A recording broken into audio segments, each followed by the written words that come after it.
श्रीगणेशाय नमः। अथ श्री गजेन्द्रमोक्ष स्तोत्र। श्रीशुक उवाच एवं व्यवसितो बुद्ध्या समाधाय मनोहृदि जजाप परमं जाप्यं प्राग्जन्मन्यनुशिक्षिता। गजेन्द्र उवाच नमो भगवते तस्मै यत एतच्चिदात्मकं पुरुषायादिबीजाय परेशायाभिधीमहि यस्मिन्निदं यतश्चेदं येनेदं य इदं स्वयं योऽस्मात् परस्माच्च परस्तं प्रपद्ये स्वयंभुवां यः स्वात्मनीदं निजमाययार्पितं क्वचिद् विभातं क्वच तत्तिरोहितम् अविद्धदृक्साक्षुभयं तदीक्षते स आत्ममूलो वतु मां परात्परः कालेन पञ्चत्वमितेषु कृत्स्नसो लोकेषु पालेषु च सर्वहेतुषु तमस्तदासीद् गहनं गभीरं यस्तस्य पारेभिविराजते विभुः न यस्य देवा ऋषयः पदं विदुर् जन्तुः पुनः कोर्हति गन्तुमीरितो यथा नटस्याकृतिभिर्विचेष्टतो दुरत्ययानुक्रमणः समावतु दिदृक्षवो यस्य पदं सुमङ्गलं विमुक्तसङ्गा मुनयः सुसाधवः चरन्त्यलोकव्रतमव्रणं वने भूतात्मभूतः सुहृदः समे गतिः न विद्यते यस्य च जन्म कर्म वा न नाम रूपे गुणदोष एव वा तथापि लोकाप्ययसम्भवाय यः स्वमायया तान्यनुकालमृच्छति तस्मै नमः परेशाय ब्रह्मणेऽनन्तशक्तये अरूपायोरुरूपाय नम आश्चर्यकर्मणे नम आत्मप्रदीपाय साक्षिणे परमात्मने नमो गिरां विदूराय मनसश्चेतसामपि सत्त्वेन प्रतिलभ्याय नैष्कर्मेण विपश्चिता नमः कैवल्यनाथाय निर्वाणसुखसंविदे नमः शान्ताय घोराय मूढाय गुणधर्मिणे निर्विशेषाय साम्याय नमो ज्ञानघनाय च क्षेत्रज्ञाय नमस्तुभ्यं सर्वाध्यक्षाय साक्षिणे पुरुषायात्ममूलाय मूलप्रकृतये नमः सर्वेन्द्रियगुणदृष्टे सर्वप्रत्ययहेतवे असताच्छाय योक्ताय सदाभासाय ते नमः नमो नमस्तेऽखिलकारणाय निष्कारणायाद्भुतकारणाय सर्वागमाम्नाय महार्णवाय नमोपवर्गाय परायणाय गुणारणिच्छन्नचिदूष्मपाय तत्क्षोभविस्फूर्जितमानसाय नैष्कर्म्यभावेन विवर्जितागम स्वयं प्रकाशाय नमस्करोमि मादृक्प्रपन्नपशुपाशविमोक्षणाय मुक्ताय भूरि करुणाय नमोलयाय स्वांसेन सर्वतनुभृन्मनसि प्रतीत प्रत्यग्दृशे भगवते बृहते नमस्ते आत्मात्मजाप्तगृहवित्तजनेषु शक्तेर्दुष्प्रापणाय गुणसङ्गविवर्जिताय मुक्तात्मभिः स्वहृदये परिभाविताय ज्ञानात्मने भगवते नम ईश्वराय यं धर्मकामार्थविमुक्तिकामा भजन्त इष्टां गतिमाप्नुवन्ति किं त्वाशिशोरात्यपि देहमव्ययं करोतु मेदोभ्रदयो विमोक्षणम् एकान्तिनो यस्य न कञ्चनार्थं वाञ्छन्ति ये वै भगवत्प्रपन्नाः अत्यद्भुतं तच्चरितं सुमङ्गलं गायन्त आनन्दसमुद्रमग्नाः तमक्षरं ब्रह्म परं परेशमव्यक्तमाध्यात्मिकयोगगम्यम् अतीन्द्रियं सूक्ष्ममिवातिदूरमनन्तमाद्यं परिपूर्णमीदे यस्य ब्रह्मादयो देवा वेदालोकाश्चराचराः नामरूपविभेदेन फ्लग्व्या च कलया कृताः यथार्चिषोऽग्निः सवितुर्गभस्तयो निर्यान्ति संयान्त्यसकृत्स्वरुचिषः तथा यतोऽयं गुणसम्प्रवाहो बुद्धिर्मनः खानि शरीरसर्गाः स वै न देवासुरमर्त्यतिर्यं न स्त्री न षड्डो न पुमान् न जन्तुः नायं गुणः कर्म न सन्न चासन् निषेधशेषो जयतादशेषः जिजीविषेनाहमिहामुया किम् अन्तर्बहिश्चावृतये भयोन्या इच्छामि काले न यस्य विप्लवस् तस्यात्मलोकावरणस्य मोक्षम् सोऽहं विश्वसृजं विश्वम् अविश्वं विश्ववेदसां विश्वात्मानमजं ब्रह्म प्रणतोऽस्मि परं पदाम् योगरन्धितकर्माणो हृदि योगविभाविते योगिनो यं प्रपश्यन्ति योगेशं तं नतोऽस्म्यहम् नमो नमस्तुभ्यमसह्यवेग शक्तित्रयायाखिलधिगुणाय प्रपन्नपालाय दुरन्तशक्तये कदिन्द्रियाणामनवाप्यवर्त्मने नायं वेद स्वमात्मानं यच्छक्त्याहं धिया हतं तं दुरत्ययमाहात्म्यं भगवन्तमितोऽस्म्यहम् श्रीशुक उवाच एवं गजेन्द्रमुपवर्णितनिर्विशेषं ब्रह्मादयो विविधलिङ्गभिदाभिमानाः नैते यदोपससृपुर्निखिलात्मकत्वात् तत्राखिलामर्मयो हरिराविरासीत् तं तद्वदार्थमुपलभ्य जगन्निवासः स्तोत्रं निशम्य दिविजैः सह संस्तुवद्भिः छन्दोमयेन गरुडेन समुह्यमानश्चक्रायुधोऽभ्यगमदाशु यतो गजेन्द्रः सोऽन्तःसरस्युरुबलेन गृहीत आर्तो दृष्ट्वा गरुत्मतिहरिं ख उपात्तचक्रम् उत्क्षिप्य साम्बुजकरं गिरमाह कृच्छ्रान् नारायणाखिलगुरो भगवन्नमस्ते तं वीक्ष्य पीडितमजः सहसावतीर्य सग्राहमाशु सरसः कृपयोज्जहार ग्राहाद्विपाटितमुखादरिणा गजेन्द्रं सम्पश्यतां हरिरमुमुचदुस्त्रियाणाम् श्रीशुक उवाच एवं व्यवसितो बुद्ध्या समाधाय मनोहृदि जजाप परमं जाप्यं प्राग्जन्मन्यनुशिक्षितां गजेन्द्र उवाच नमो भगवते तस्मै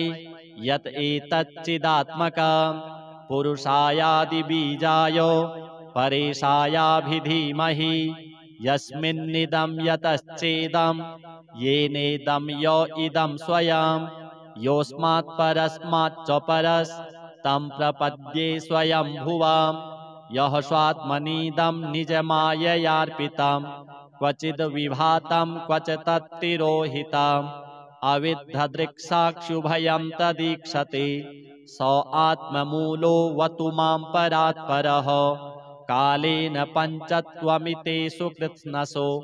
लोकेषु पालेषु च सर्वहेतुषु तमस्तदासीद् गहनं गभीरं यस्तस्य पारेऽभिविराजते विभुः न यस्य देवा ऋषयः पदं विदुर् जन्तुः पुनः कोर्हति गन्तुमीरितो यथा नटस्याकृतिभिर्विचेष्टतो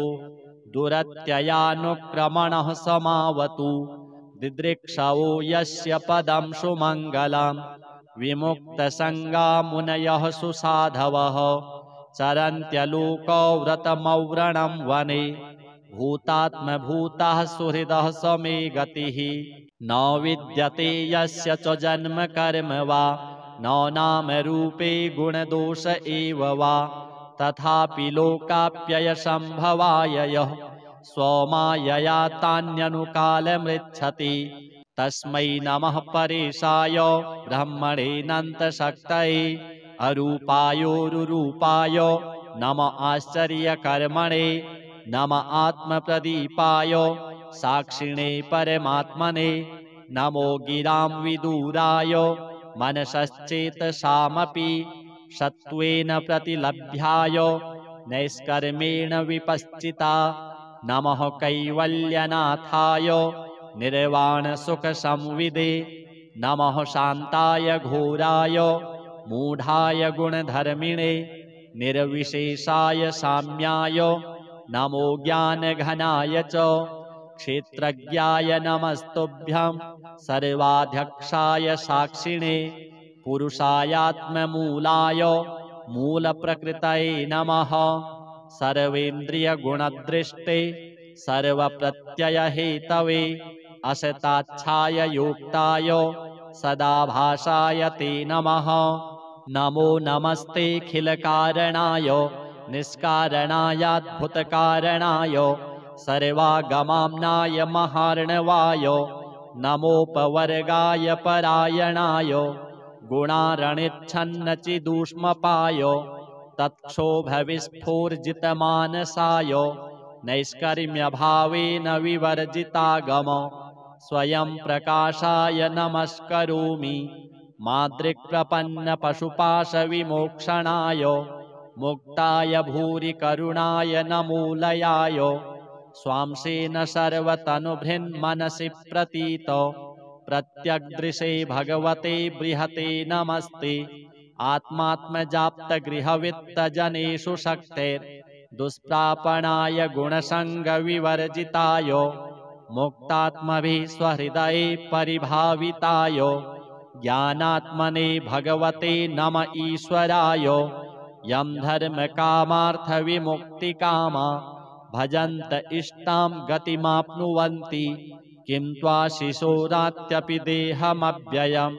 करोतु मेदौभ्रदयो विमोक्षणम्। एकान्तिनो यस्य न कञ्चनार्थं वाञ्छन्ति ये वै भगवत्प्रपन्नाः। अत्यद्भुतं तच्चरितं सुमङ्गलं गायन्त आनन्दसमुद्रमग्नाः। तमक्षरं ब्रह्म परं परेशमव्यक्तमाध्यात्मिकयोगगम्यम्। अतीन्द्रियं सूक्ष्ममिवातिदूरमनन्तमाद्यं परिपूर्णमीदे। यस्य ब्रह्मादयो देवा वेदालोकाश्चराचराः। नामरूपविभेदेन फ्लग्व्या च कलया कृताः। यथार्चिषोऽग्निः सवितुर्गभस्तयो निर्यान्ति संयान्त्यसकृत्स्वरोचिषः। तथा यतोऽयं गुणसम्प्रवाहो बुद्धिर्मनः खानि शरीरसर्गाः। स वै न देवासुरमर्त्यतिर्यं न स्त्री न षड्डो न पुमान् न जन्तुः। नायं गुणः कर्म न सन्न चासन् निषेधशेषो जयतादशेषः। जिजीविषेनाहमिहामुया किम् अन्तर्बहिश्चावृतये भयोन्या। इच्छामि काले न यस्य विप्लवस्तस्यात्मलोकावरणस्य मोक्षम्। सोऽहं विश्वसृजं विश्वम् अविश्वं विश्ववेदसां। विश्वात्मानमजं ब्रह्म प्रणतोऽस्मि परं पदम्। योगरन्धितकर्माणो हृदि योगविभाविते। योगिनो यं प्रपश्यन्ति योगेशं तं नतोऽस्म्यहम्। नमो नमस्तुभ्यमसह्यवेग शक्तित्रयायाखिलधिगुणाय। प्रपन्नपालाय दुरन्तशक्तये कदिन्द्रियाणां मनवाप्यवर्त्मने। नायं वेद स्वमात्मानं यच्छक्त्याहं धिया हतं। तं दुरत्ययमाहात्म्यं भगवन्तमितोऽस्म्यहम्। श्रीशुक उवाच एवं गजेन्द्रमुपवर्णितनिरविशेषं ब्रह्मादयो विविधलिङ्गभिदाभिमानाः। नैते यदुपससृपुर्निखिलात्मकत्वात् तत्राखिलामर्मयो हरिराविरासीत्। तं तद्वदार्थमुपलभ्य जगन्निवासः स्तोत्रं निशम्य दिविजैः सह संस्तुवद्भिः। छन्दोमयेन गरुडेन समुह्यमानश्चक्रायुधोऽभ्यगमदाशु यतो गजेन्द्रः। सोऽन्तः सरस्युरुबलेन गृहीत आर्तो दृष्ट्वा गरुत्मतिहरिं ख उपात्तचक्रम् उत्क्षिप्य साम्बुजकरं गिरमाह कृच्छ्रान् नारायणाखिलगुरो भगवन्नमस्ते। तं वीक्ष्य पीडितमजः सहसावतीर्य सग्राहमाशु सरसः कृपयोज्जहार। ग्राहाद्विपाटितमुखादरिणा गजेन्द्रं सम्पश्यतां हरिरमुमुच दुस्त्रियाणाम्। श्रीशुक उवाच एवं व्यवसितो बुद्ध्या समाधाय मनोहृदि जजाप परमं जाप्यं प्राग्जन्मन्यनुशिक्षिताम्। गजेन्द्र उवाच नमो भगवते तस्मै यत् एतच्चिदात्मकम् पुरुषायादिबीजाय परेशायाभिधीमहि यस्मिन्निदं यतश्चेदं येनेदं य इदं स्वयं योऽस्मात् परस्माच्च परस्तं प्रपद्ये स्वयंभुवाम्। यः स्वात्मनीदं निजमाययार्पितं क्वचिद् विभातं क्वच तत्तिरोहितम् अविद्धदृक्साक्षुभयं तदीक्षते स आत्ममूलोऽवतु मां परात्परः। कालेन पञ्चत्वमितेषु कृत्स्नसो लोकेषु पालेषु च सर्वहेतुषु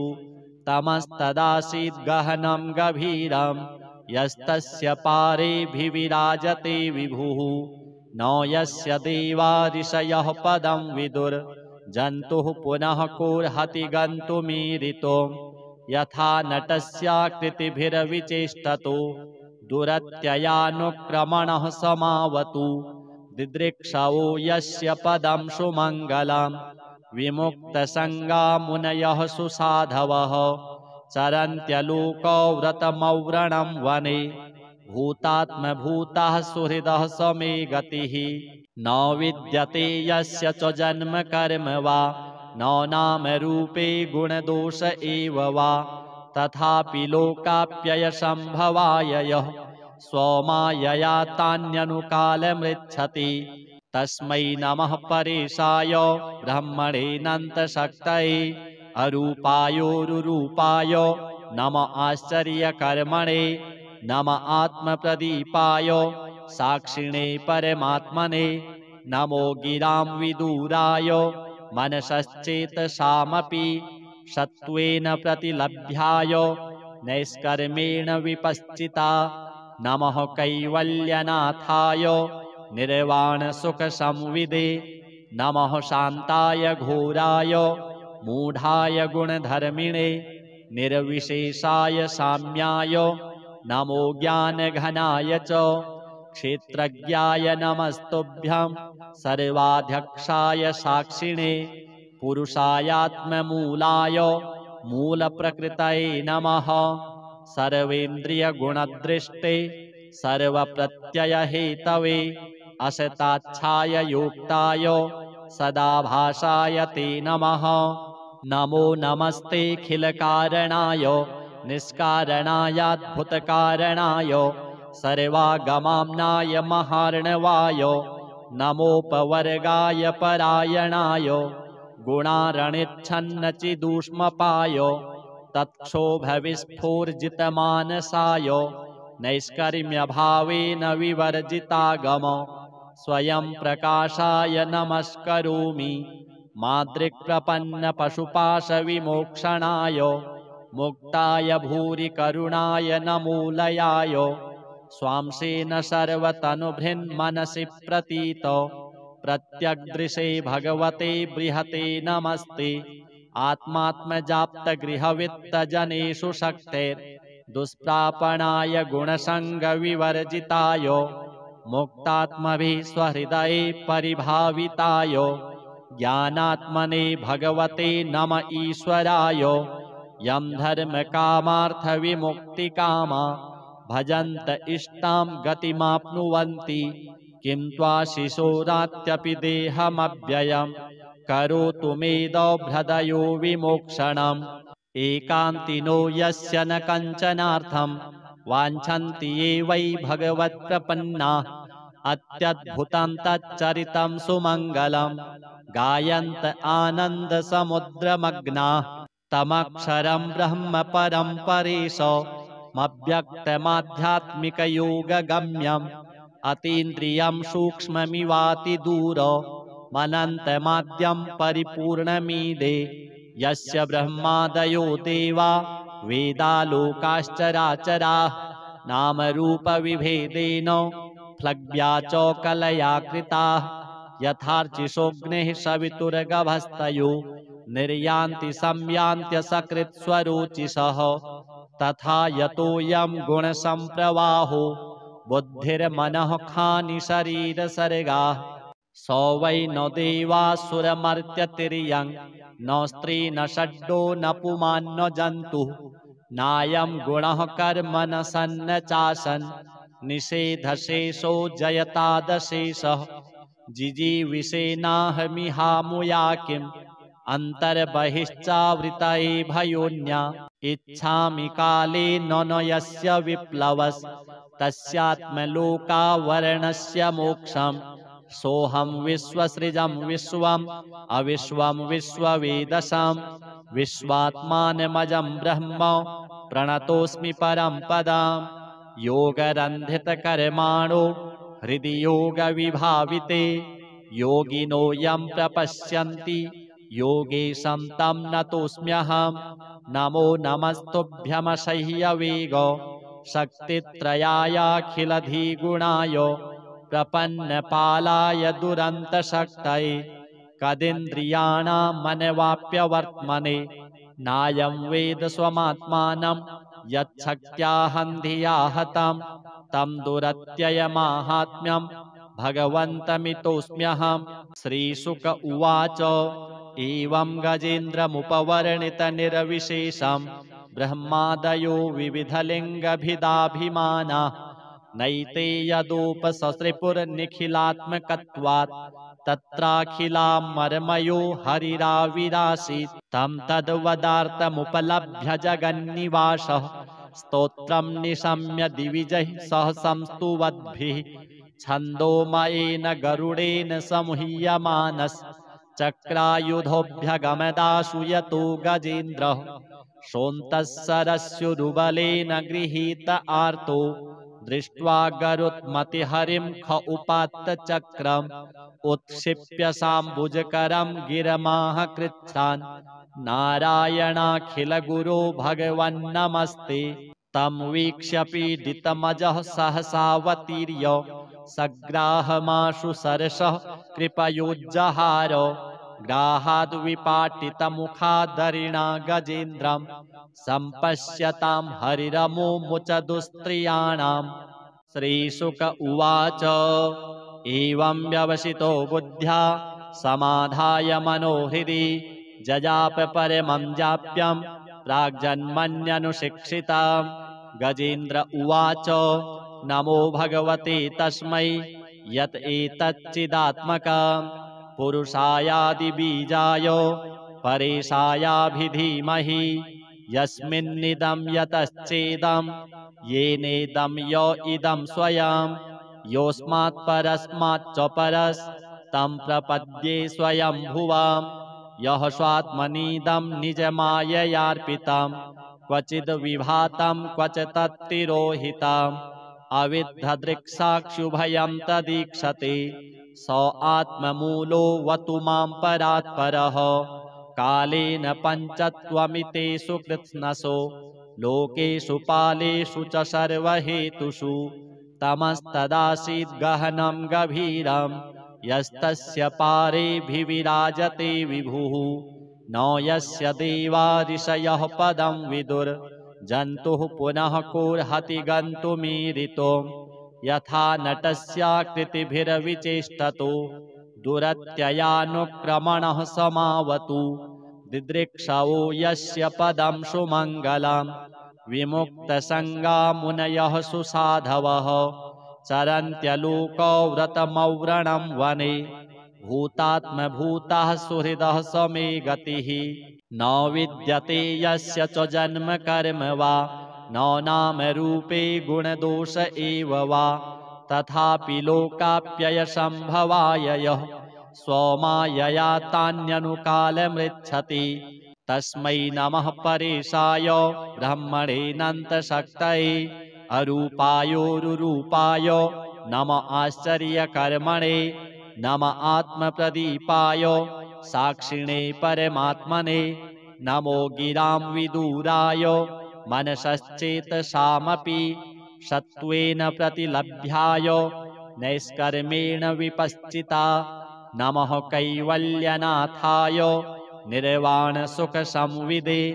नमः शान्ताय घोराय मूढाय गुणधर्मिणे निर्विशेषाय साम्याय नमो ज्ञानघनाय च क्षेत्रज्ञाय नमस्तुभ्यं सर्वाध्यक्षाय साक्षिणे पुरुषायात्ममूलाय मूलप्रकृतये नमः सर्वेन्द्रियगुणदृष्टे सर्वप्रत्ययहेतवे असताच्छाय योक्ताय सदाभासाय ते नमः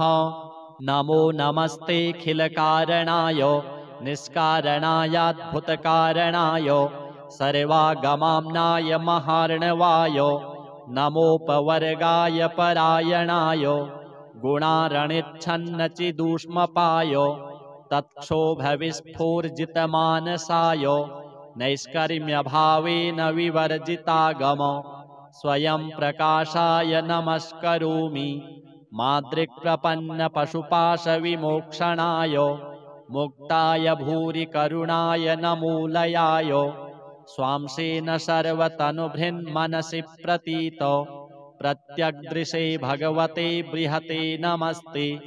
आत्मात्मजाप्तगृहवित्तजनेषु शक्तेर्दुष्प्रापणाय गुणसङ्गविवर्जिताय मुक्तात्मभिः स्वहृदये परिभाविताय ज्ञानात्मने भगवते नम ईश्वराय यं धर्मकामार्थविमुक्तिकामा भजन्त इष्टां गतिमाप्नुवन्ति किं त्वाशिशोरात्यपि देहमव्ययं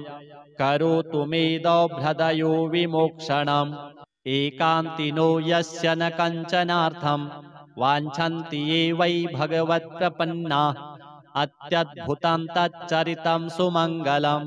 गायन्त आनन्दसमुद्रमग्नाः तमक्षरं ब्रह्म परं परेशमव्यक्तमाध्यात्मिकयोगगम्यम् अतीन्द्रियं सूक्ष्ममिवातिदूरमनन्तमाद्यं परिपूर्णमीदे यस्य ब्रह्मादयो देवा वेदालोकाश्चराचराः नामरूपविभेदेन फ्लग्व्या च कलया कृताः यथार्चिषोऽग्निः सवितुर्गभस्तयो निर्यान्ति संयान्त्यसकृत्स्वरोचिषः तथा यतोऽयं गुणसम्प्रवाहो बुद्धिर्मनः खानि शरीरसर्गाः स वै न देवासुरमर्त्यतिर्यं न स्त्री न षड्डो न पुमान् न जन्तुः नायं गुणः कर्म न सन्न चासन् निषेधशेषो जयतादशेषः जिजीविषेनाहमिहामुया किम् अन्तर्बहिश्चावृतये भयोन्या इच्छामि काले न यस्य विप्लवस्तस्यात्मलोकावरणस्य मोक्षम् सोऽहं विश्वसृजं विश्वम् अविश्वं विश्ववेदसां विश्वात्मानमजं ब्रह्म प्रणतोऽस्मि परं पदाम् योगरन्धितकर्माणो हृदि योगविभाविते योगिनो यं प्रपश्यन्ति योगेशं तं नतोऽस्म्यहं नमो नमस्तुभ्यमसह्यवेग शक्तित्रयायाखिलधिगुणाय प्रपन्नपालाय दुरन्तशक्तये कदिन्द्रियाणां मनवाप्यवर्त्मने नायं वेद स्वमात्मानं यच्छक्त्याहं धिया हतं तं दुरत्ययमाहात्म्यं भगवन्तमितोऽस्म्यहं श्रीशुक उवाच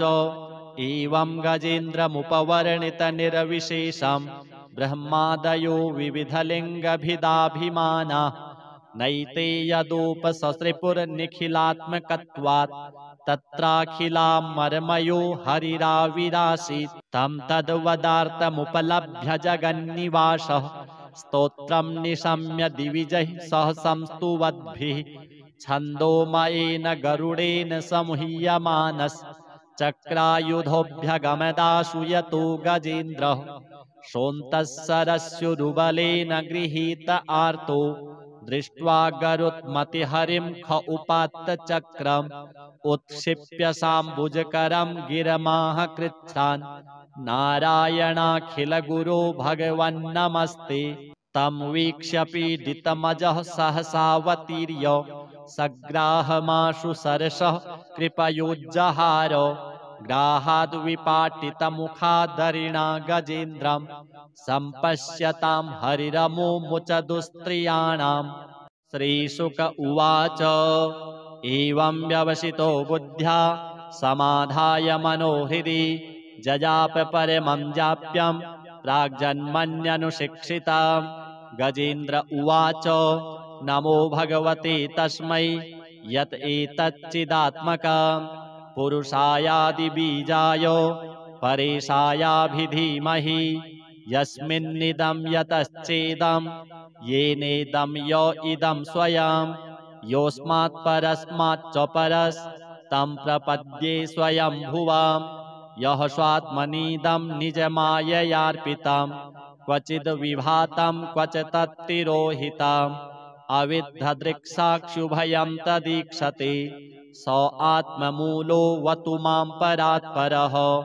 कालेन पञ्चत्वमितेषु कृत्स्नसो लोकेषु पालेषु च सर्वहेतुषु तमस्तदासीद् गहनं गभीरं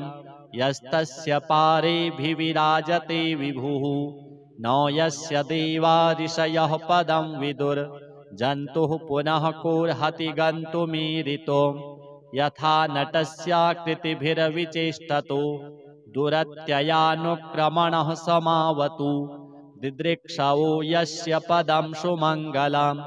विमुक्तसङ्गा मुनयः सुसाधवः चरन्त्यलोकव्रतमव्रणं वने भूतात्मभूतः सुहृदः स मे गतिः न विद्यते यस्य च जन्म कर्म वा न नाम रूपे गुणदोष एव वा तथापि लोकाप्ययसम्भवाय यः स्वमायया तान्यनुकालमृच्छति तस्मै नमः परेशाय ब्रह्मणेऽनन्तशक्तये अरूपायोरुरूपाय नम आश्चर्यकर्मणे नम आत्मप्रदीपाय साक्षिणे परमात्मने नमो गिरां विदूराय मनसश्चेतसामपि सत्त्वेन प्रतिलभ्याय नैष्कर्मेण विपश्चिता नमः कैवल्यनाथाय निर्वाणसुखसंविदे नमः शान्ताय घोराय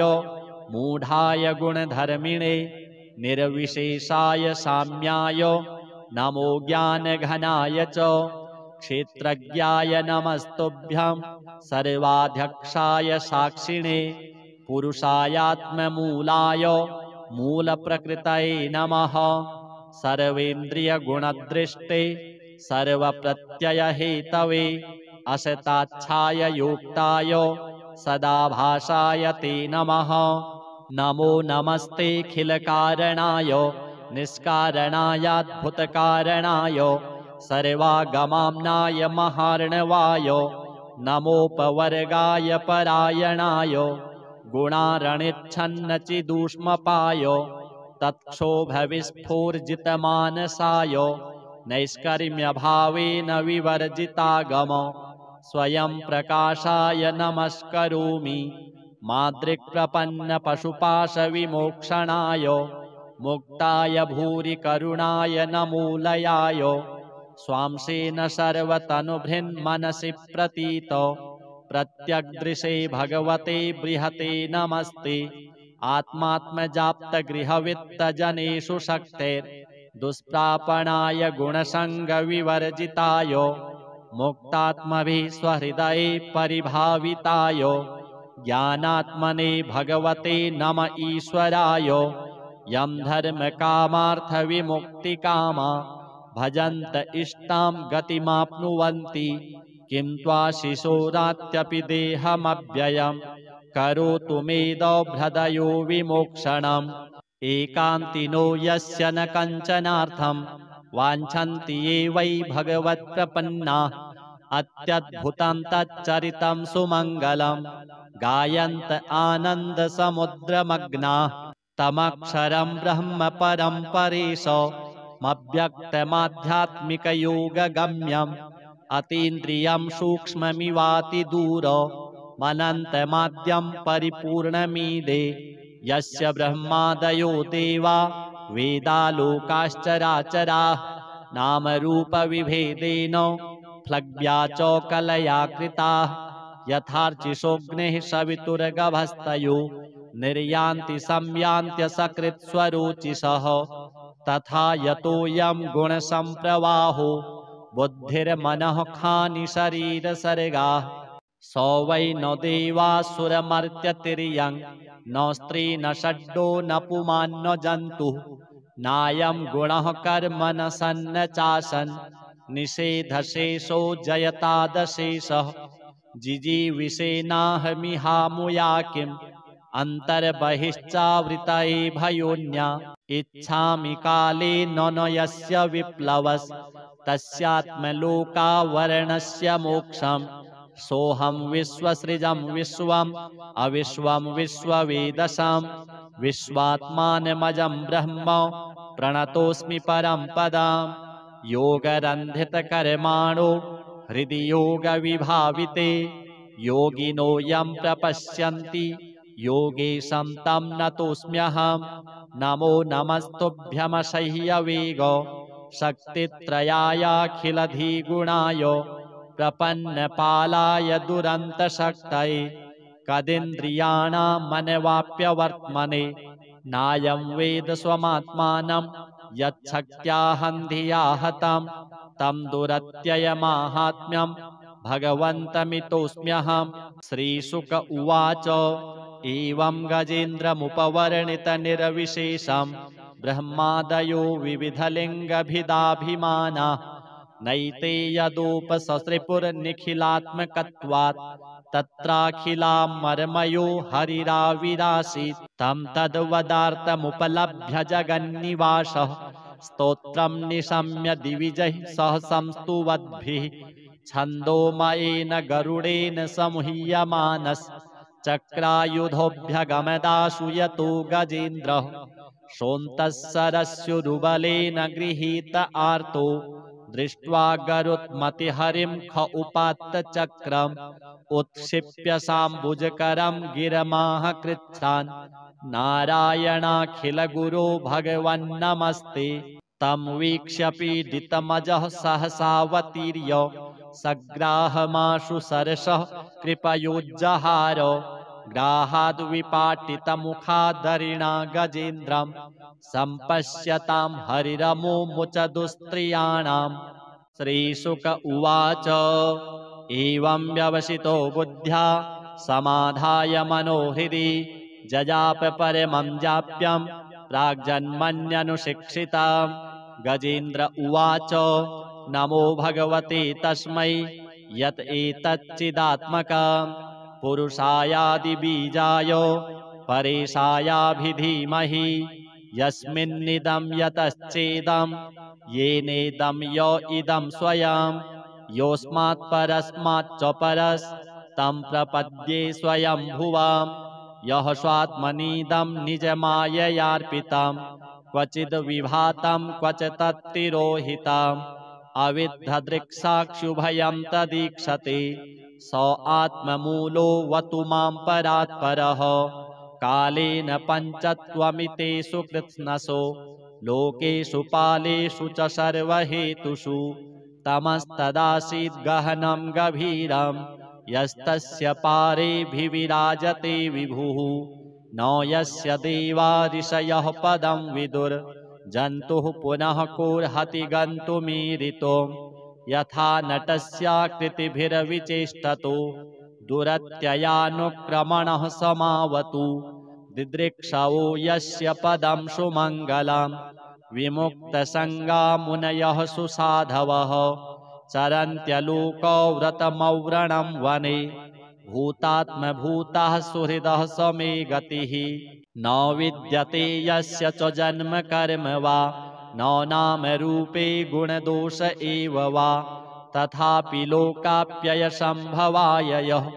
स्वमायया तान्यनुकालमृच्छति तस्मै नमः परेशाय ब्रह्मणेऽनन्तशक्तये अरूपायोरुरूपाय नम आश्चर्यकर्मणे नम आत्मप्रदीपाय साक्षिणे परमात्मने नमो गिरां विदूराय मनसश्चेतसामपि सत्त्वेन प्रतिलभ्याय नैष्कर्मेण विपश्चिता नमः कैवल्यनाथाय निर्वाणसुखसंविदे नमः शान्ताय घोराय मूढाय गुणधर्मिणे निर्विशेषाय साम्याय नमो ज्ञानघनाय च क्षेत्रज्ञाय नमस्तुभ्यं सर्वाध्यक्षाय साक्षिणे पुरुषायात्ममूलाय मूलप्रकृतये नमः सर्वेन्द्रियगुणदृष्टे सर्वप्रत्ययहेतवे असताच्छाय योक्ताय सदाभासाय ते नमः नमो नमस्तेऽखिलकारणाय निष्कारणायाद्भुतकारणाय सर्वागमाम्नाय महार्णवाय नमोपवर्गाय परायणाय गुणारणिच्छन्नचिदूष्मपाय तत्क्षोभविस्फूर्जितमानसाय नैष्कर्म्यभावेन विवर्जितागम स्वयं प्रकाशाय नमस्करोमि मादृक्प्रपन्नपशुपाशविमोक्षणाय मुक्ताय भूरि करुणाय नमोलयाय स्वांसेन सर्वतनुभृन्मनसि प्रतीत प्रत्यग्दृशे भगवते बृहते नमस्ते आत्मात्मजाप्तगृहवित्तजनेषु शक्तेर्दुष्प्रापणाय गुणसङ्गविवर्जिताय मुक्तात्मभिः स्वहृदये परिभाविताय ज्ञानात्मने भगवते नम ईश्वराय यं धर्मकामार्थविमुक्तिकामा भजन्त इष्टां गतिमाप्नुवन्ति किं त्वाशिशोरात्यपि देहमव्ययं करोतु मेदोभ्रदयो विमोक्षणम् एकान्तिनो यस्य न कञ्चनार्थं वाञ्छन्ति ये वै भगवत्प्रपन्नाः अत्यद्भुतं तच्चरितं सुमङ्गलं गायन्त आनन्दसमुद्रमग्नाः तमक्षरं ब्रह्म परं परेशमव्यक्तमाध्यात्मिकयोगगम्यम् अतीन्द्रियं सूक्ष्ममिवातिदूरमनन्तमाद्यं परिपूर्णमीदे यस्य ब्रह्मादयो देवा वेदालोकाश्चराचराः नामरूपविभेदेन फ्लग्व्या च कलया कृताः यथार्चिषोऽग्निः सवितुर्गभस्तयो निर्यान्ति संयान्त्यसकृत्स्वरोचिषः तथा यतोऽयं गुणसम्प्रवाहो बुद्धिर्मनः खानि शरीरसर्गाः स वै न देवासुरमर्त्यतिर्यं न स्त्री न षड्डो न पुमान् न जन्तुः नायं गुणः कर्म न सन्न चासन् निषेधशेषो जयतादशेषः जिजीविषेनाहमिहामुया किम् अन्तर्बहिश्चावृतये भयोन्या इच्छामि काले न यस्य विप्लवस् तस्यात्मलोकावरणस्य मोक्षम् सोऽहं विश्वसृजं विश्वम् अविश्वं विश्ववेदसां विश्वात्मानमजं ब्रह्म प्रणतोऽस्मि परं पदाम् योगरन्धितकर्माणो हृदि योगविभाविते योगिनो यं प्रपश्यन्ति योगेशं तं नतोऽस्म्यहम् नमो नमस्तुभ्यमसह्यवेग शक्तित्रयायाखिलधिगुणाय प्रपन्नपालाय दुरन्तशक्तये कदिन्द्रियाणां मनवाप्यवर्त्मने नायं वेद स्वमात्मानं यच्छक्त्याहं हतं तं दुरत्ययमाहात्म्यं भगवन्तमितोऽस्म्यहम् श्रीशुक उवाच एवं गजेन्द्रमुपवर्णितनिर्विशेषं ब्रह्मादयो विविधलिङ्गभिदाभिमानाः नैते यदुपससृपुर्निखिलात्मकत्वात् तत्राखिलामर्मयो हरिराविरासीत् तं तद्वदार्थमुपलभ्य जगन्निवासः स्तोत्रं निशम्य दिविजैः सह संस्तुवद्भिः छन्दोमयेन गरुडेन समुह्यमानश्चक्रायुधोऽभ्यगमदाशु यतो गजेन्द्रः सोऽन्तःसरस्युरुबलेन गृहीत आर्तो दृष्ट्वा गरुत्मतिहरिं ख उपात्त चक्रम् उत्क्षिप्य साम्बुजकरं गिरमाह कृच्छ्रान् नारायणाखिलगुरो भगवन्नमस्ते तं वीक्ष्य पीडितमजः सहसावतीर्य सग्राहमाशु सरसः कृपयोज्जहार ग्राहाद्विपाटितमुखादरिणा गजेन्द्रं सम्पश्यतां हरिरमुमुच दुस्त्रियाणाम् श्रीशुक उवाच एवं व्यवसितो बुद्ध्या समाधाय मनोहृदि जजाप परमं जाप्यं प्राग्जन्मन्यनुशिक्षिताम् गजेन्द्र उवाच नमो भगवते तस्मै यत् एतच्चिदात्मकं पुरुषायादिबीजाय परेशायाभिधीमहि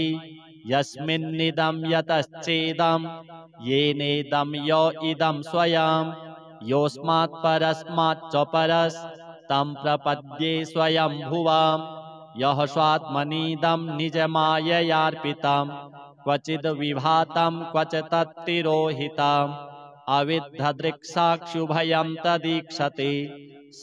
आत्ममूलो वतु मां परात्परः कालेन पञ्चत्वमितेषु कृत्स्नसो लोकेषु पालेषु च सर्वहेतुषु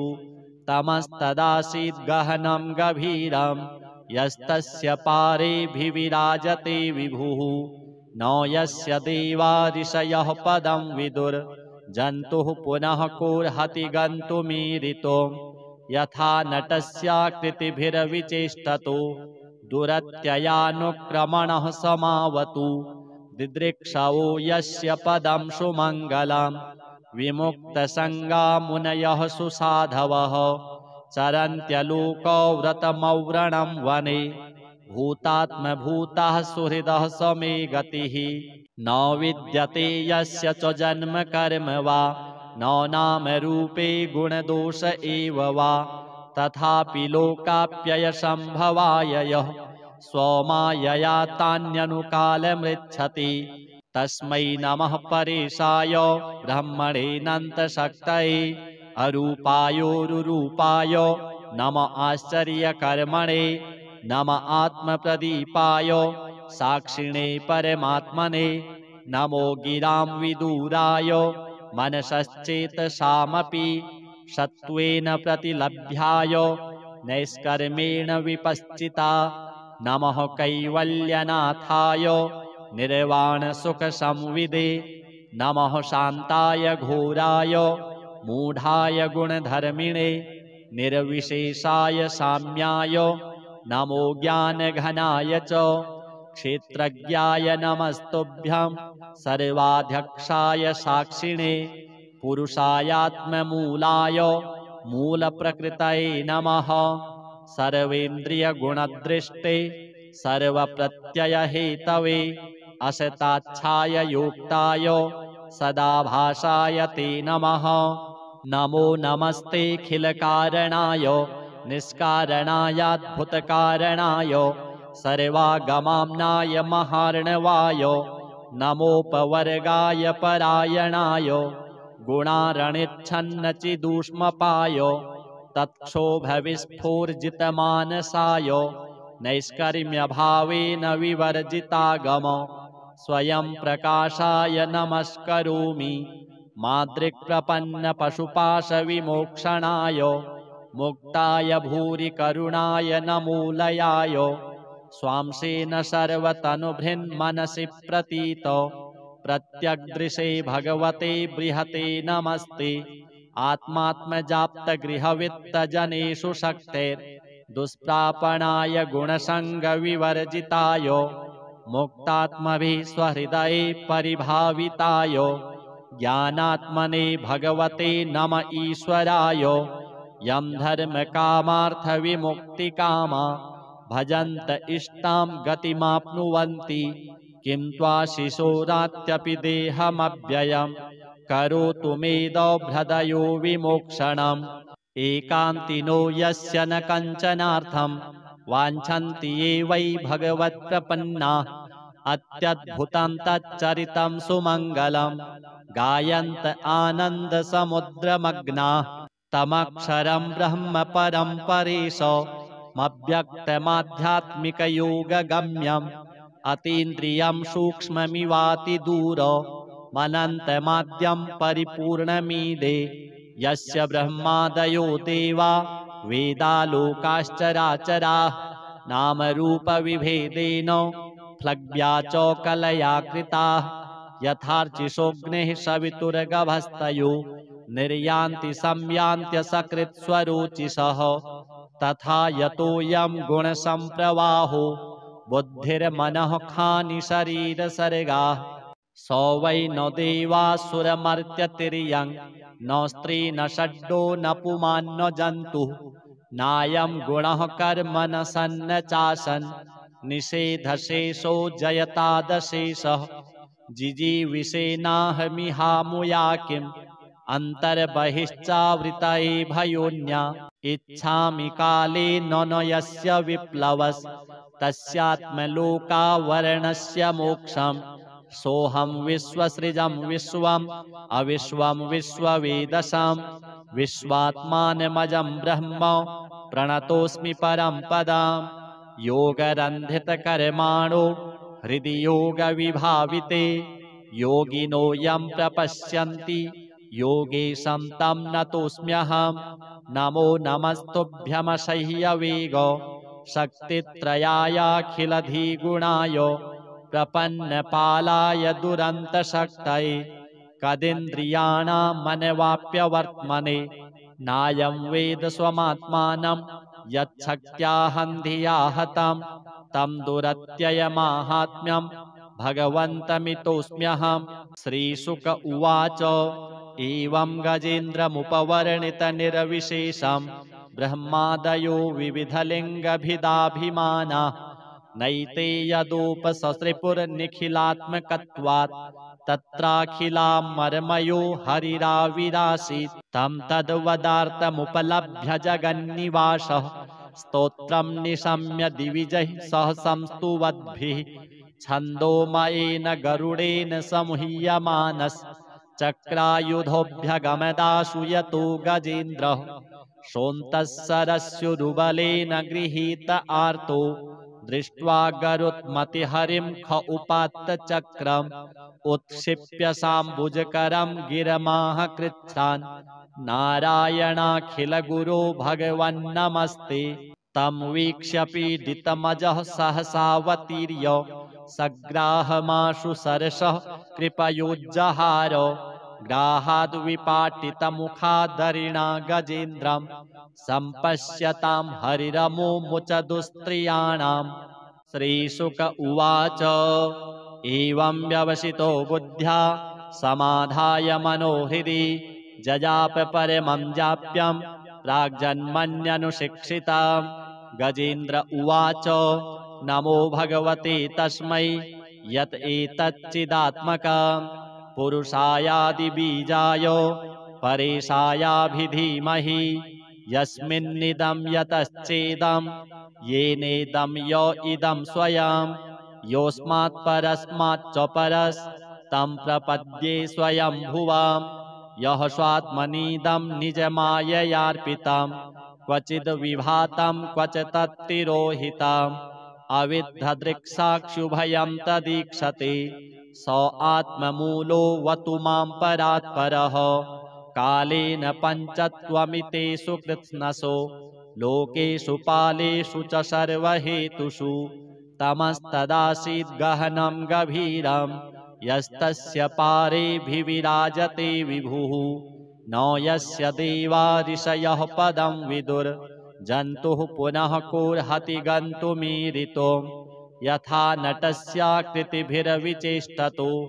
दुरत्ययानुक्रमणः समावतु। दिदृक्षवो यस्य पदं सुमङ्गलं विमुक्तसङ्गा मुनयः सुसाधवः चरन्त्यलोको व्रतमव्रणं वने भूतात्मभूतः सुहृदः स मे गतिः न विद्यते यस्य च जन्म कर्म वा न नाम रूपे गुणदोष एव वा तथापि लोकाप्ययसम्भवाय यः स्वमायया तान्यनुकालमृच्छति तस्मै नमः परेशाय ब्रह्मणेऽनन्तशक्तये अरूपायोरुरूपाय नम आश्चर्यकर्मणे नम आत्मप्रदीपाय साक्षिणे परमात्मने नमो गिरां विदूराय मनसश्चेतसामपि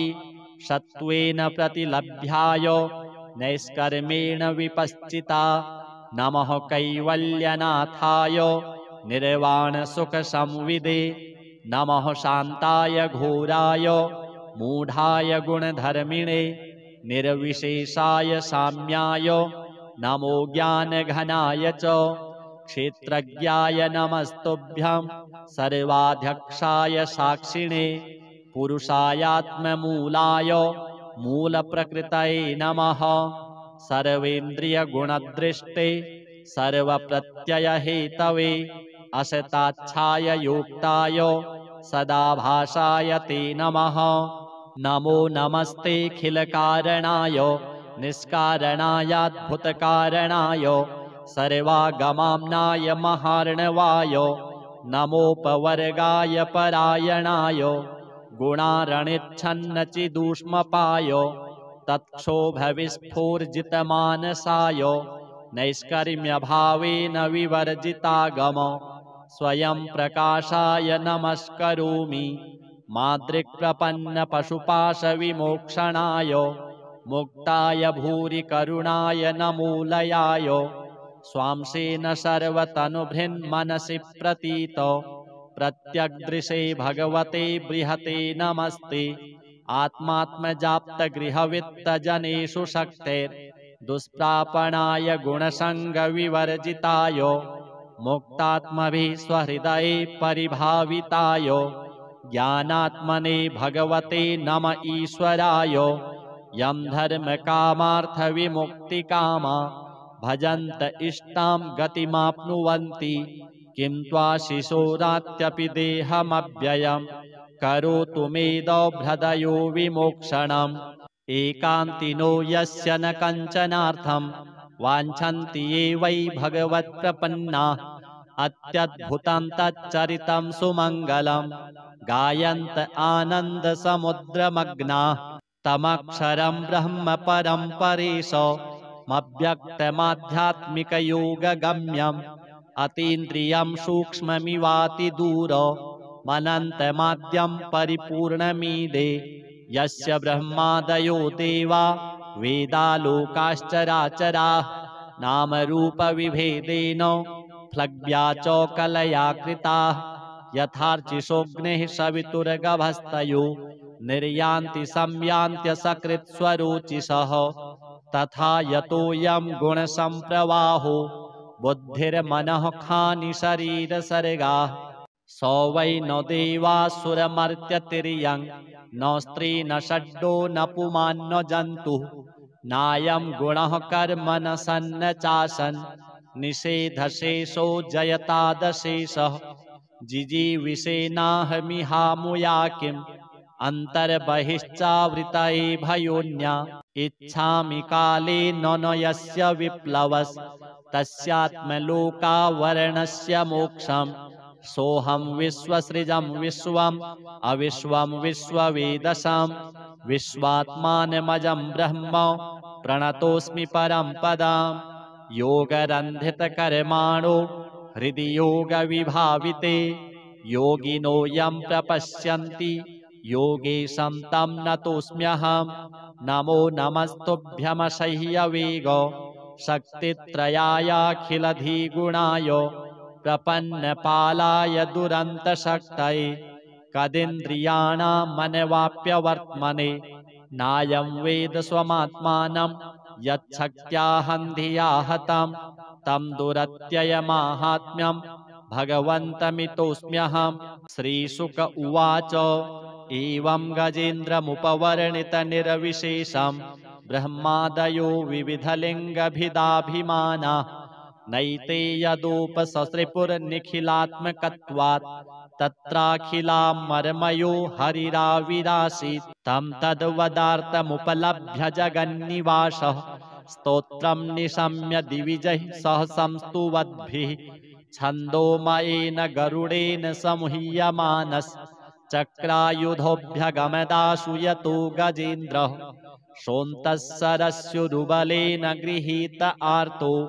दृष्ट्वा गरुत्मतिहरिं ख उपात्त चक्रम् उत्क्षिप्य साम्बुजकरं गिरमाह कृच्छ्रान् नारायणाखिलगुरो भगवन्नमस्ते तं वीक्ष्य पीडितमजः सहसावतीर्य सग्राहमाशु सरसः कृपयोज्जहार ग्राहाद्विपाटितमुखादरिणा गजेन्द्रं सम्पश्यतां हरिरमुमुच दुस्त्रियाणाम्। श्रीशुक उवाच एवं व्यवसितो बुद्ध्या समाधाय मनोहृदि जजाप परमं जाप्यं प्राग्जन्मन्यनुशिक्षिताम्। गजेन्द्र उवाच नमो भगवते तस्मै यत् एतच्चिदात्मकम् पुरुषायादिबीजाय परेशायाभिधीमहि यस्मिन्निदं यतश्चेदं येनेदं य इदं स्वयं योऽस्मात् परस्माच्च परस्तं प्रपद्ये स्वयंभुवां यः स्वात्मनीदं निजमाययार्पितं क्वचिद् विभातं क्वच तत्तिरोहितम् अविद्धदृक्साक्षुभयं तदीक्षते स आत्ममूलो वतु मां परात्परः कालेन पञ्चत्वमितेषु कृत्स्नसो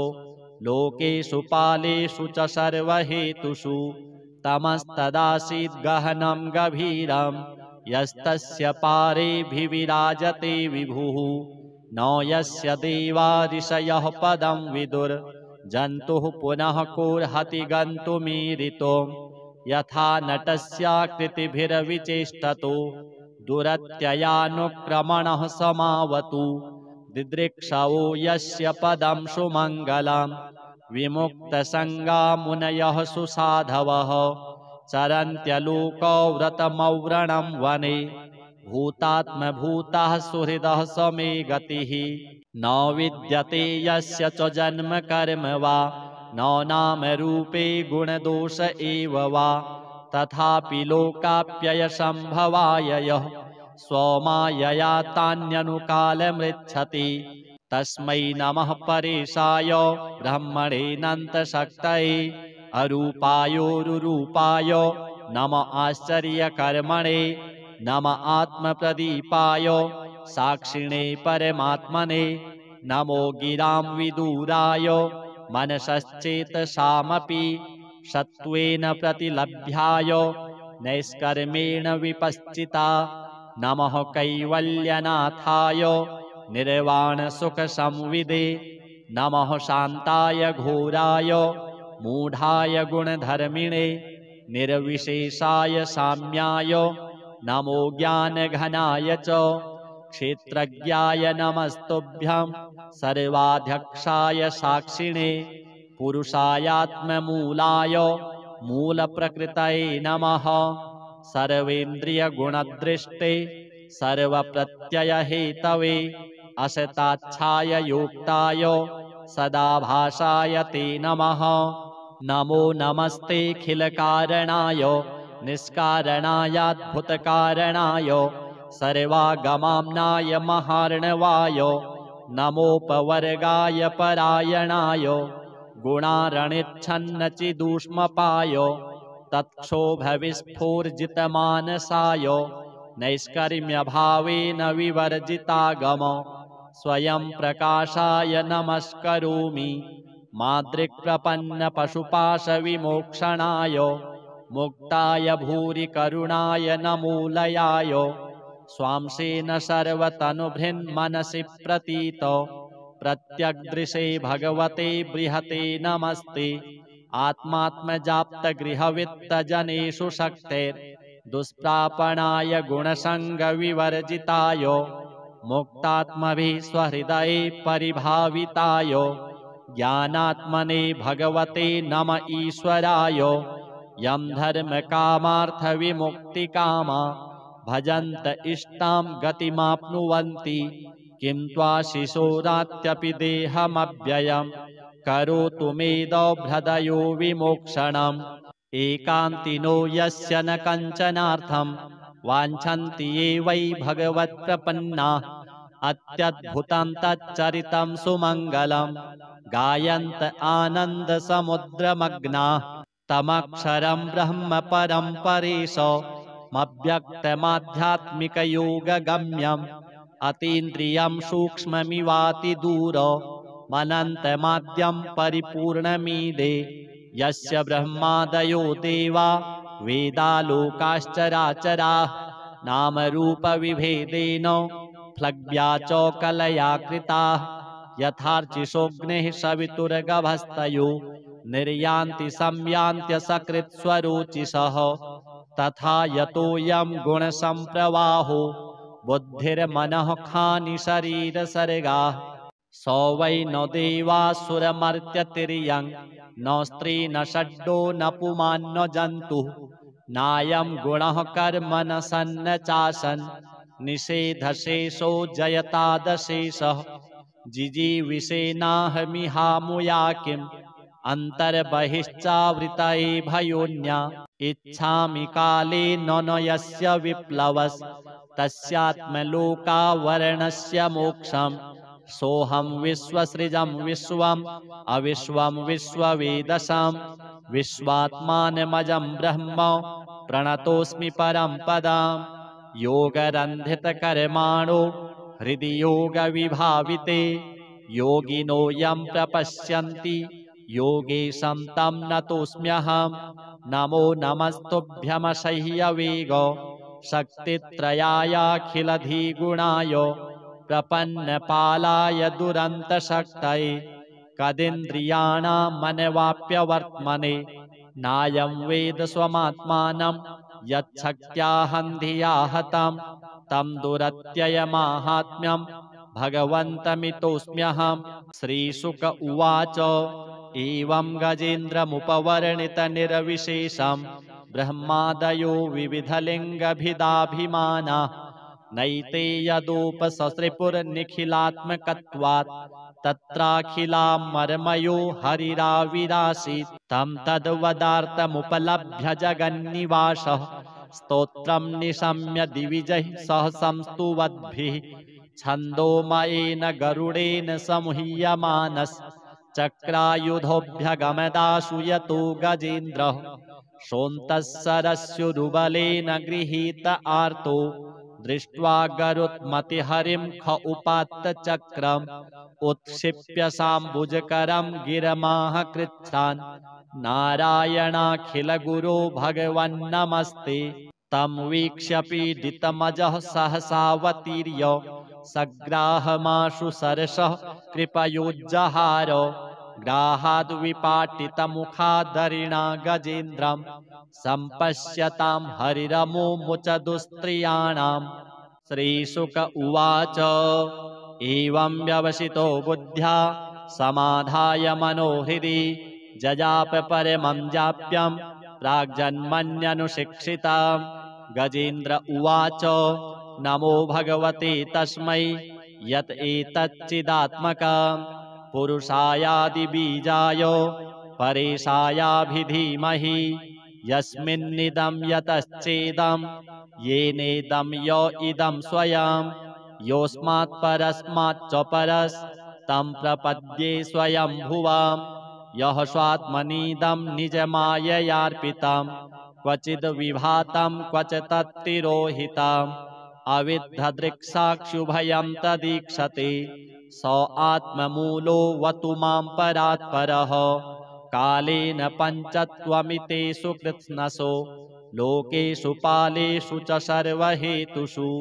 तमस्तदासीद् गहनं गभीरं यस्तस्य पारेऽभिविराजते विभुः न यस्य देवा ऋषयः पदं विदुर् जन्तुः पुनः कोर्हति गन्तुमीरितो यथा नटस्याकृतिभिर्विचेष्टतो दुरत्ययानुक्रमणः समावतु दिदृक्षवो यस्य पदं सुमङ्गलं विमुक्तसङ्गा मुनयः सुसाधवः चरन्त्यलोको व्रतमव्रणं वने भूतात्मभूतः सुहृदः समे गतिः न विद्यते यस्य च जन्म कर्म वा न नाम रूपे गुणदोष एव वा तथापि लोकाप्ययसम्भवाय यः स्वमायया तान्यनुकालमृच्छति तस्मै नमः परेशाय ब्रह्मणेऽनन्तशक्तये अरूपायोरुरूपाय नम आश्चर्यकर्मणे नम आत्मप्रदीपाय साक्षिणे परमात्मने नमो गिरां विदूराय मनसश्चेतसामपि सत्त्वेन प्रतिलभ्याय नैष्कर्मेण विपश्चिता नमः कैवल्यनाथाय निर्वाणसुखसंविदे नमः शान्ताय घोराय मूढाय गुणधर्मिणे निर्विशेषाय साम्याय नमो ज्ञानघनाय च क्षेत्रज्ञाय नमस्तुभ्यं सर्वाध्यक्षाय साक्षिणे पुरुषायात्ममूलाय मूलप्रकृतये नमः सर्वेन्द्रियगुणदृष्टे सर्वप्रत्ययहेतवे असताच्छाय योक्ताय सदाभासाय ते नमः नमो नमस्तेऽखिलकारणाय निष्कारणायाद्भुतकारणाय सर्वागमाम्नाय महार्णवाय नमोपवर्गाय परायणाय गुणारणिच्छन्नचिदूष्मपाय तत्क्षोभविस्फूर्जितमानसाय नैष्कर्म्यभावेन विवर्जितागम स्वयं प्रकाशाय नमस्करोमि मादृक्प्रपन्नपशुपाशविमोक्षणाय मुक्ताय भूरि करुणाय नमोलयाय स्वांसेन सर्वतनुभृन्मनसि प्रतीत प्रत्यग्दृशे भगवते बृहते नमस्ते आत्मात्मजाप्तगृहवित्तजनेषु शक्तेर्दुष्प्रापणाय गुणसङ्गविवर्जिताय मुक्तात्मभिः स्वहृदये परिभाविताय ज्ञानात्मने भगवते नम ईश्वराय यं धर्मकामार्थविमुक्तिकामा भजन्त इष्टां गतिमाप्नुवन्ति किं त्वाशिशोरात्यपि देहमव्ययं करोतु मेदोभ्रदयो विमोक्षणम् एकान्तिनो यस्य न कञ्चनार्थं वाञ्छन्ति ये वै भगवत्प्रपन्नाः अत्यद्भुतं तच्चरितं सुमङ्गलं गायन्त आनन्दसमुद्रमग्नाः तमक्षरं ब्रह्म परं परेशमव्यक्तमाध्यात्मिकयोगगम्यम् अतीन्द्रियं सूक्ष्ममिवातिदूरमनन्तमाद्यं परिपूर्णमीदे यस्य ब्रह्मादयो देवा वेदालोकाश्चराचराः नामरूपविभेदेन फ्लग्व्या च कलया कृताः यथार्चिषोऽग्निः सवितुर्गभस्तयो निर्यान्ति संयान्त्यसकृत्स्वरोचिषः तथा यतोऽयं गुणसम्प्रवाहो बुद्धिर्मनः खानि शरीरसर्गाः स वै न देवासुरमर्त्यतिर्यं न स्त्री न षड्डो न पुमान् न जन्तुः नायं गुणः कर्म न सन्न चासन् निषेधशेषो जयतादशेषः जिजीविषेनाहमिहामुया किम् अन्तर्बहिश्चावृतये भयोन्या इच्छामि काले न यस्य विप्लवस् तस्यात्मलोकावरणस्य मोक्षम् सोऽहं विश्वसृजं विश्वम् अविश्वं विश्ववेदसां विश्वात्मानमजं ब्रह्म प्रणतोऽस्मि परं पदाम् योगरन्धितकर्माणो हृदि योगविभाविते योगिनो यं प्रपश्यन्ति योगेशं तं नतोऽस्म्यहम् नमो नमस्तुभ्यमसह्यवेग शक्तित्रयायाखिलधिगुणाय प्रपन्नपालाय दुरन्तशक्तये कदिन्द्रियाणामनवाप्यवर्त्मने नायं वेद स्वमात्मानं यच्छक्त्याहं धिया हतं तं दुरत्ययमाहात्म्यं भगवन्तमितोऽस्म्यहम्। श्रीशुक उवाच एवं गजेन्द्रमुपवर्णितनिरविशेषं ब्रह्मादयो विविधलिङ्गभिदाभिमानाः नैते यदोपससृपुर्निखिलात्मकत्वात् तत्राखिलामर्मयो हरिराविरासीत् तं तद्वदार्थमुपलभ्य जगन्निवासः स्तोत्रं निशम्य दिविजैः सह संस्तुवद्भिः छन्दोमयेन गरुडेन समुह्यमानश्चक्रायुधोऽभ्यगमदाशु यतो गजेन्द्रः सोऽन्तःसरस्युरुबलेन गृहीत आर्तो दृष्ट्वा गरुत्मतिहरिं ख उपात्तचक्रम् उत्क्षिप्य साम्बुजकरं गिरमाह कृच्छ्रान् नारायणाखिलगुरो भगवन्नमस्ते। तं वीक्ष्य पीडितमजः सहसावतीर्य सग्राहमाशु सरसः कृपयोज्जहार ग्राहाद्विपाटितमुखादरिणा गजेन्द्रं सम्पश्यतां हरिरमुमुच दुस्त्रियाणाम्। श्रीशुक उवाच एवं व्यवसितो बुद्ध्या समाधाय मनोहृदि जजाप परमं जाप्यं प्राग्जन्मन्यनुशिक्षिताम्। गजेन्द्र उवाच नमो भगवते तस्मै यत् एतच्चिदात्मकं पुरुषायादिबीजाय परेशायाभिधीमहि यस्मिन्निदं यतश्चेदं येनेदं य इदं स्वयं योऽस्मात् परस्माच्च परस्तं प्रपद्ये स्वयंभुवाम्। यः स्वात्मनीदं निजमाययार्पितं क्वचिद् विभातं क्वच तत्तिरोहितम् अविद्धदृक्साक्षुभयं तदीक्षते स आत्ममूलो वतु मां परात्परः। कालेन पञ्चत्वमितेषु कृत्स्नसो लोकेषु पालेषु च सर्वहेतुषु तमस्तदासीद् गहनं गभीरं यस्तस्य पारेऽभिविराजते विभुः न यस्य देवा ऋषयः पदं विदुर् जन्तुः पुनः कोऽर्हति गन्तुमीरितो यथा नटस्याकृतिभिर्विचेष्टतो दुरत्ययानुक्रमणः समावतु दिदृक्षवो यस्य पदं सुमङ्गलं विमुक्तसङ्गा मुनयः सुसाधवः चरन्त्यलोकव्रतमव्रणं वने भूतात्मभूतः सुहृदः समे गतिः न विद्यते यस्य च जन्म कर्म वा न नामरूपे गुणदोष एव वा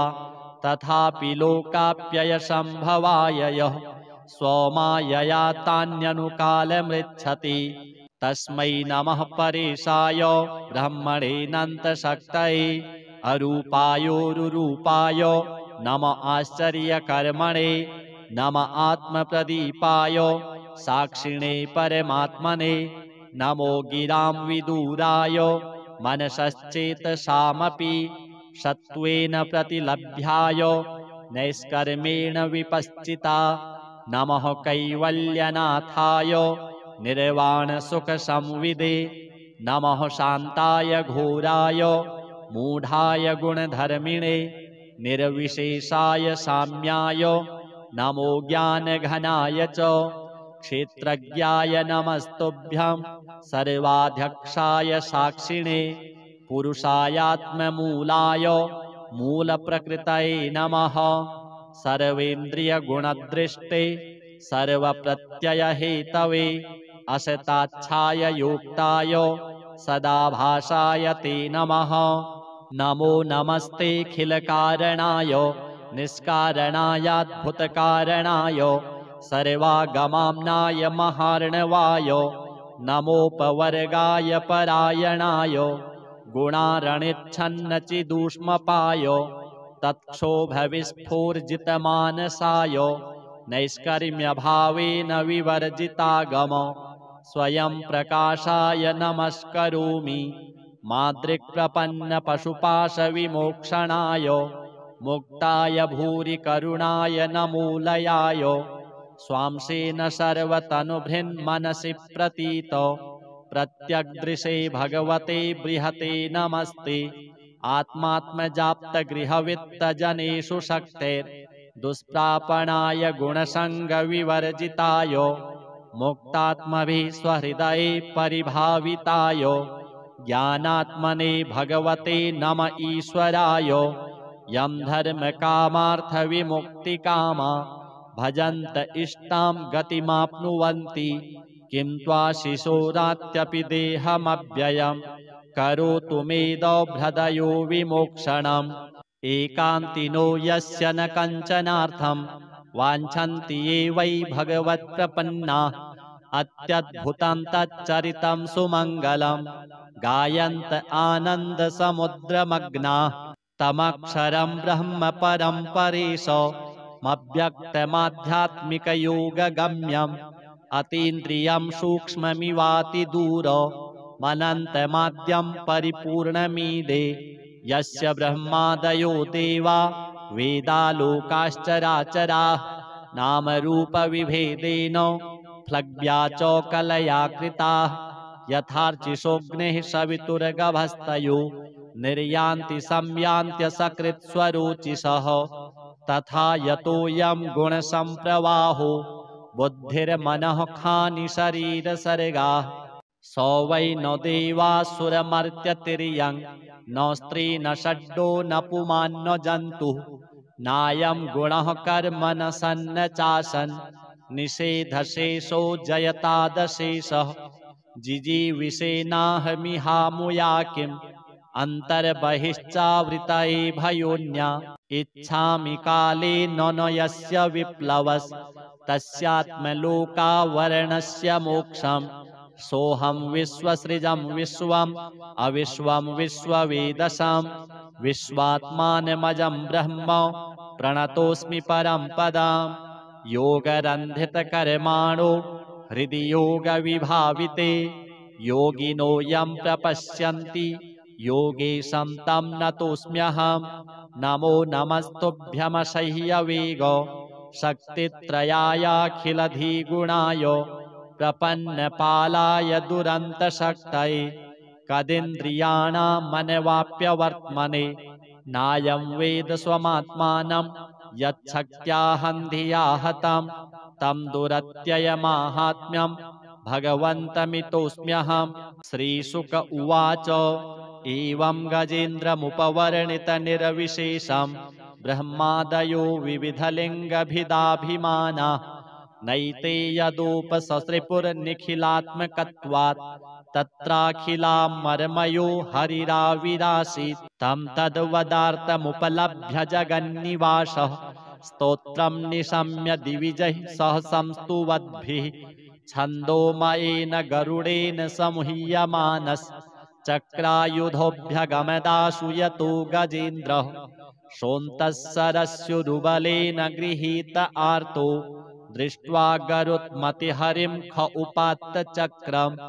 उत्क्षिप्य साम्बुजकरं गिरमाह कृच्छ्रान् नारायणाखिलगुरो भगवन्नमस्ते तं वीक्ष्य पीडितमजः सहसावतीर्य सग्राहमाशु सरसः कृपयोज्जहार ग्राहाद्विपाटितमुखादरिणा गजेन्द्रं सम्पश्यतां हरिरमुमुच दुस्त्रियाणाम्